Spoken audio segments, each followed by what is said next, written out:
പതിറ്റാണ്ടുകൾക്ക് മുൻപാണ്.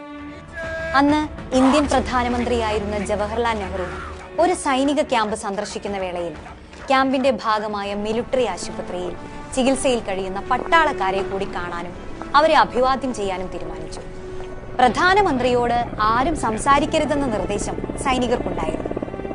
ചികിത്സയിലുള്ള ഓരോ സൈനികരെയും സന്ദർശിച്ച് മുന്നോട്ടു പോയിക്കൊണ്ടിരിക്കുകയായിരുന്നു നെഹ്റു. അതിനിടയിൽ ആശുപത്രിയിലെ ഒരു കട്ടിലിൽ നിന്ന് ഒരു യുവ സൈനികൻ പതിയെ തന്റെ ശബ്ദമുയർത്തി. ബഹുമാനപ്പെട്ട പ്രധാനമന്ത്രി, എനിക്ക് അങ്ങയോട് ഒരു കാര്യം സംസാരിക്കണം. ഒപ്പം നിന്നവർ തടുക്കാൻ ശ്രമിച്ചെങ്കിലും നെഹ്റുവിന്റെ അനുമതിയോടെ ആ യുവാവ് തന്റെ വിഷമം പങ്കുവച്ചു.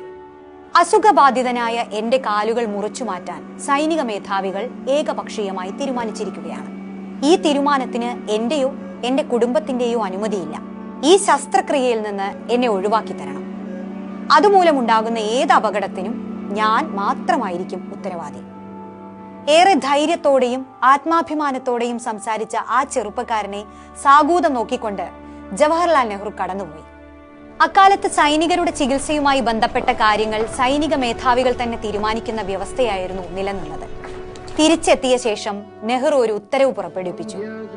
സൈന്യത്തിൽ ഇത്തരം ഒരു തീരുമാനം എടുക്കുന്നതിന് മുൻപ് ഇനി രോഗിയുടെയോ രോഗിയുടെ ബന്ധുക്കളുടെയോ അഭിപ്രായം ആരാഞ്ഞിരിക്കണം. അങ്ങനെ നെഹ്റു വഴി രക്ഷപ്പെട്ട് കിട്ടിയ കാലുകളുമായി ആ യുവാവ് സൈനിക സേവനം അവസാനിപ്പിച്ച് നാട്ടിലേക്ക് മടങ്ങി. നാട്ടിൽ ചികിത്സ തുടർന്നു. അത്ഭുതകരമെന്നോണം കാല് മുറിച്ചു മാറ്റാതെ തന്നെ പതിയെ അയാളുടെ അസുഖം ഭേദമായി.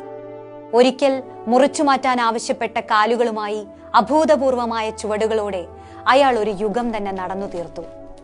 മലയാള നാടക സിനിമാ രംഗത്ത് ആർക്കും മായ്ക്കാനാവാത്ത കാൽപ്പാടുകളാണ് അയാൾ പിന്നീട് സമ്മാനിച്ചത്.